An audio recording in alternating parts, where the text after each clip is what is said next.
हा जो व्हिडिओ आहे तो माधवनगर ते मिरजला जाणारा या रोडवरती कचऱ्याचं साम्राज्य आहे.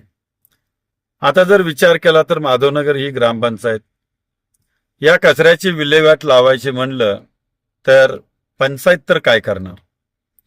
कारण पंचायतीला खर्च जो येतो तो खूप मोठा येतो आणि पंचायतीचं तेवढं इन्कम सोर्स नसतो.